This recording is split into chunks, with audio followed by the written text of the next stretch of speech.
Alma, you must be mad. You're entitled to a share of Mike's money. Yes, but what if he hasn't got any? What if all he's got is the business? I mean, I'd be forcing him to sell and putting all those people out of work. I can't do that. I think he's just trying to pull a fast one. No, I made my mind up, Audrey. I don't want his money. I just want a divorce. I don't believe it. Mike must have a pile of cash the size of King Kong's banana tree. Yeah, well, not according to Mike. Oh, lovely. Well, at least you got tonight to look forward to. Oh, yes. Fresco's party. It's Curly's date. I'm fizzing up. Now, come on. It's just what you need. Chance to let your hair down, get a few drinks inside you. Always does the trick for me. Yeah, well, it'll take more than a trick to make me feel better. It'll take a miracle. Oh, no, I'm late now. Just relax, please, you know. Curly's not going to tell off his date for tonight. Oh, it's not Curly I'm worried about. It's his new protégé, Nita. Oh, well, how do you mean? Well, let's just say that right now she's the flavour of the month and she's making me feel like a sandwich 4 weeks past its sell-by date. Oh. What are you doing? What's your Lucas son doing?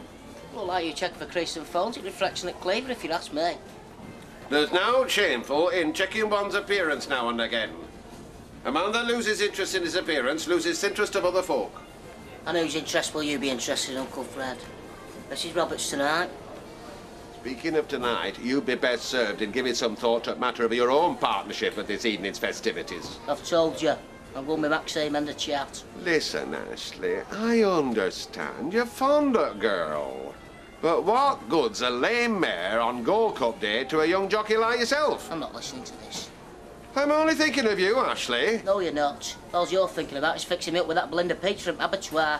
And to a finer filly, you'll find it nigh impossible to hitch your wagon. You're right. She's a cart horse.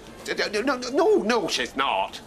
No, mind you, she does take a larger shoe size than most, but the thoroughbred stock of peaches have been raised on naught but the finest cuts. She's living proof there's something dodgy about steroids at meat, then, ain't she? Yes, love. According to what I overheard, Baldwin's missus is out for everything she can get. And that means him selling off this place. Are you sure? Can't be right. Oh, yeah. This divorce of his is going to cost us jobs. Right, you lot.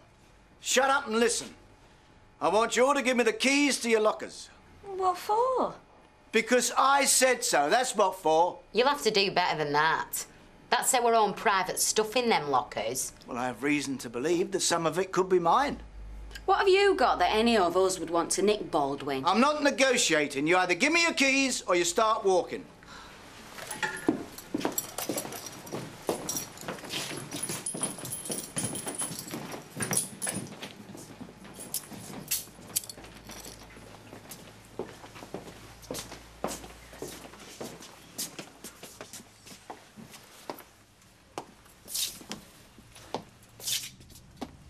Invasion of flaming privacy, this is.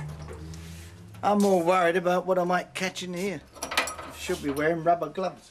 Charming.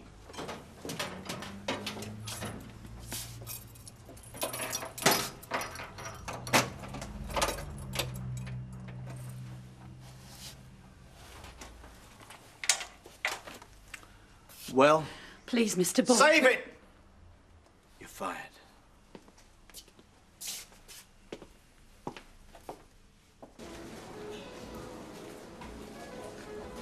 And where might I ask have you been? We'll have a tea break. I want to get some aftershave for tonight. Well, supermarket smellies. Bah, heck, Ashley, you know how to impress a girl, you do. Let's have a look. Parfum de Paris. Opportunity. Give it us back. Opportunity is what you make out of life, not what comes out of a bottle. You might well want to turn your back on romantic opportunities of a night such as tonight. But a wise man recognizes portents and seizes the moment. Alma, can I have a word? Ah, yes, of course. Aidan O'Donnell's just been on the phone. This new store that we're opening up in Cardiff on Wednesday, apparently there's a huge problem and he's got to go down there this afternoon. So? So, it means he can't come to our party. And he's asked me to, well, give a speech on his behalf. Oh, I see. Well, no, that's just the start of it. Well, what's the rest? Well, the hotel that's taken our booking for tonight have got it mixed up with next Friday's science fiction and fantasy convention. Apparently the whole place is done out like Bilbo Baggins's ballroom, and there's Venusian vol au vents on the menu. Oh, dear. It's not funny, Alma. I ought to go down there and sort it out. But if I'm locked away doing this speech, well... Well, I could go down to the hotel for you if you'd like. Would you? Yeah. Maybe I should go, because I've got catering experience. No, Alma. If I'm doing that speech, I need you here, on the shop floor. And anyway, Nita's more than capable, aren't you? Of course I am. Fine. All right, son. Contemplating your future then, are you, eh? Oh, just tired.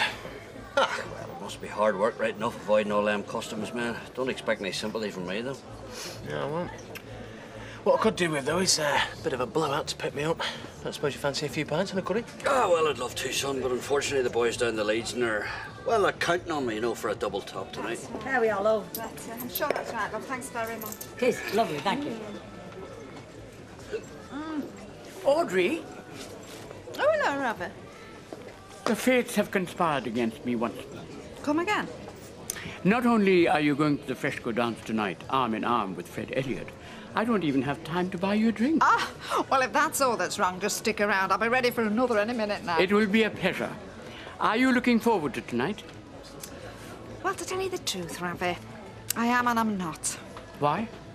Well, you see, it'll be the first time I've been to a do like this since my poor Alfie died, and, well, it's going to feel a bit strange, I think. I understand.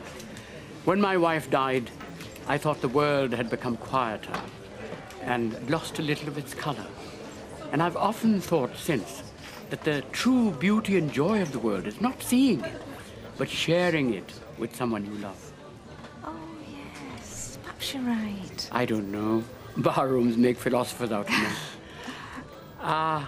Promise me one thing, Audrey. Well, I don't know. That depends, Robert. Put a little color into my world tonight. I'll try. I know you're going with Fred Elliott, but will you reserve one dance for me? Of course I will, Robert. I'll be delighted. Well, Baldwin will be watching us lot like a flaming oak from now on. I know that much. Well, I think Jane should just be glad Baldwin didn't phone police straight off. I don't suppose she'll be seeing it that way. Poor cow. What I don't understand is how did he know? Well, he didn't know, though, did he? That's why he went looking through all his lockers. Well, he must have known something, or why would he look in the first place? He's got eyes in the back of his flaming head, hasn't he, Baldwin? Simple as that. Now, what we having to drink? I'll have a pint.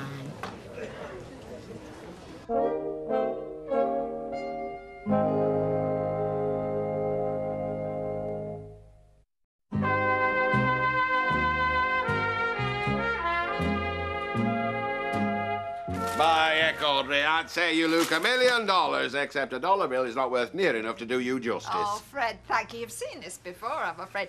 But thank you for the flowers as well. They are lovely. You shouldn't have. Oh, well, it's merely a gesture to say thank you for doing me the honour of accompanying me to ball tonight. You soft pudding. Oh, hello. Look at the lovely flowers that Fred's bought. Oh, aren't those beautiful? I thought you'd be gone already with Curly to oversee started festivities. No, Curly's going to go straight from the store. It's been one of those days. So she can come with us, can't she? I mean, there's no problem. Suppose not. Right, well, I got me back. All right. Now, see, Audrey, I've never had a taste for gooseberries. As a fruit, it is my contention that they're sour fresh, whether in a bowl with cream or in a pot of jam, and on a night out, they're deadly poison. Oh, Fred, now don't be ridiculous. Alma's not a gooseberry. Is she not? No. As soon as we get to the party, she is still Curly's date. Then I'm all yours, more or less. See? I told you not to go over the top. Nobody else is wearing a dinner jacket. Is it my fault that standards of dress have dropped so much in this country? Okay, but listen, promise me you'll be on your best behaviour tonight. Nothing wild. Nita, my darling, you sound more and more like your grandmother every day. Nita, you look terrific. Oh, thanks. Not only looks, Curly. Losing Nita to my own business has been like severing my right arm with a rusty blade. Yeah, well, I'm sorry about that. No, you're a lucky man, Curly. Nita is a fine member of your staff, but I'm sure you know that, and will do everything in your power to further her opportunities. Yeah, of course, yeah. If you'll excuse me, I've things to do. I'll see you later. Bye. What? Big old Max. You know, it ain't gonna make much fun, is it? And me sat here with my leg like this and you fetching and carrying drinks for me. Well, would you rather I went then? See if I could go and find Belinda? No, I wouldn't. Well, I'm happy enough then, thanks. I don't need anything more than this. I'm just with you. That's good enough for me.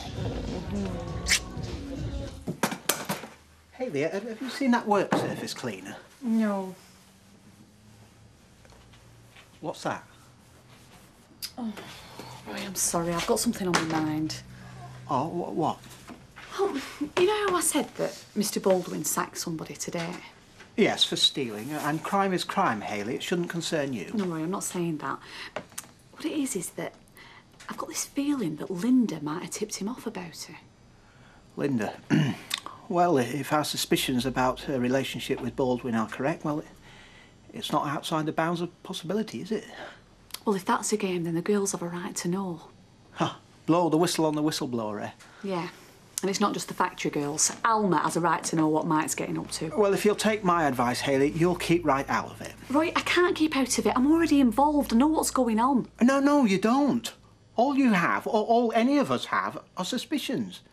And I don't see how sharing those will benefit anyone. Especially you. You know, I always wondered whether we'd get back together again. Did you? Yeah, we had some laughs, didn't we? No, we did. Hey, up here's another one now. It's a poor man's dream, is this? If this is the way they escort you into heaven, I'll not complain. I say I'll not complain. See, you won't fire while I get us some drink. I'm not sure this is such a good idea, you know. Of course it is, Alma. Now forget about Mike. He isn't worth the brain space. Look, the music, the dancing. Let the party animal loose. I think it's gone into hibernation. Ah! It must be my lucky night. The two most beautiful ladies of the night, alone at the ball. Ravi, you know very well that I'm here with Fred. I've made him promise me he'd behave, but I might as well just chain him to a pot plant for all the good it'll do.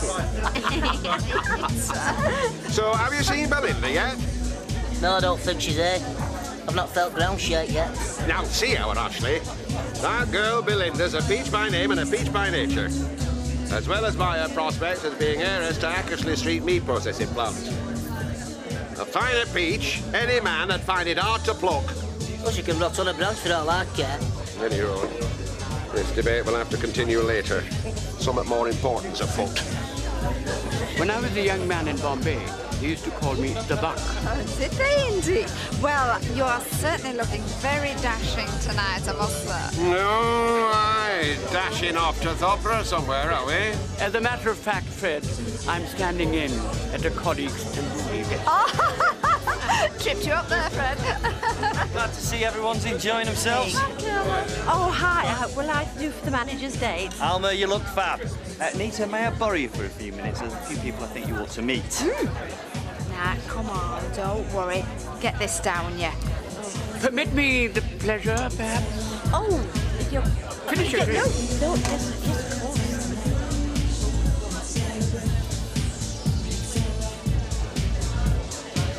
Well, I suppose he has his uses. Oh, Aye. Business slack. If you try to push any more dodgy backy, forget it. Nah, it's all gone, mate. Water under the bridge. So I was thinking, fancy a blowout tonight? Forget it. My dad and Nita are at this party. I'm stuck in here all night. Well, if he's at a party, he's not going to know that you're going to shut up early, is he? After the tobacco business, no. Can't afford to take another chance like that. Anyway, I'm broke. Yeah. Oh, well, never mind. Gonna miss a good night, mate. Tough taters, innit? Aye. Well, your loss. Are you sure you'll be all right? You'll be able to manage? Look, actually, this is something I have to do by myself. Oh, I see, right. Look, I won't be long, okay?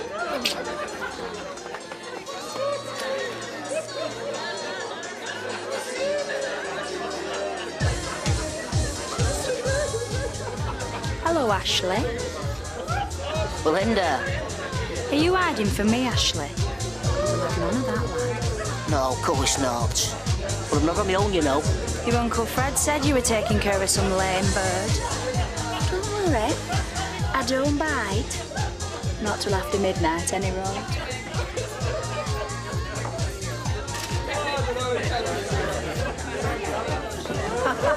You're a magical dancer, Rami. That's because I'm under your magical spell. Yes, you're also a dreadful flirt. I thought I was an accomplished one. Come, time for another glass. Good evening, ladies and gentlemen. On behalf of Fresco Limited, I hope you're all having a good time. I think he's sitting in my seat. This is Belinda Maxine. Hello, Maxine. Ashley was just telling me all about you.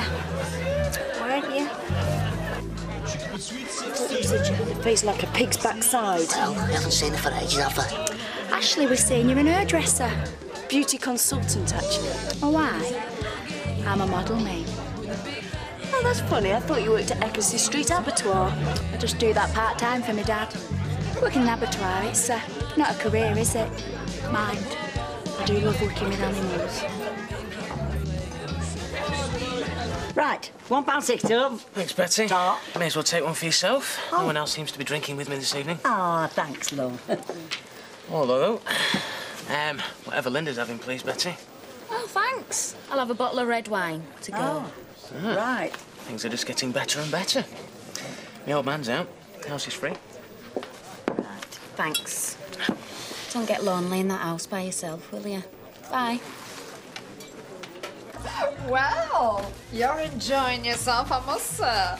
Am I? Yes, getting danced off your feet by the booker. Oh. Going along nicely, you two. Well, I wish I could say the same for his flaming daughter. Oh, watch it, my darling. Your clothes are showing. Well, I don't care. In Curly's head, and he's just practically running the store already. Well, where does that leave me? I mean, just when I really need this job. Oh, Alma, come on. You've got masses of experience. What's she got? Well, she got Curly drooling all over for a start. Now, that is not her fault, darling. No, she's encouraging him. In that dress, flashing those big brown eyes. I mean, if Curly weren't so stupid, she'd still be behind the counter of that tatty corner shop where she belongs. Sounds to me like you could do with another drinky, my darling. Come on, back to the book. Oh, no. Of course, modelling's a right hard profession, making. Lots of backstabbing. Loads of women are jealous. Mind, you've got a nice little figure, Maxine. Should have a butcher's in my portfolio, Ashley. Give over, Belinda. I've done some lovely spreads. Look, just keep your hands off my Ashley, all right? I know your sort. Low cut and loose elastic. Yeah, well, I might only just work in a salon, but it means I sharpen my nails every day, all right? All right. The prospective for Mrs. Baldwin. Oh, yes, she's just a little unsure of herself, that's all. Well, it's to be expected. How about you, Audrey Love? Are you enjoying it? Oh, Fred, having a wonderful time. If it's the catch of the evening you're after, that's the direction you should be looking at. Who's that? Curly Watts. He's the manager of Fresco's in Weatherfield. But from what Ashley tells me, he's being groomed to be the managing director of the whole group. Eh? You don't say. Hello, Maxine. Hello. I don't believe we've had the pleasure. I'm Belinda. She's a model. You've got something in common with Curly's ex-wife. She used to be a model as well. Really? Above West or Continental? To a job well done, thanks. Mind you, after today's performance, must make the rabble think twice before they try nicking any more of my stock. You're welcome. And when you turned on me, talking of performance, you even had me fooled for a second.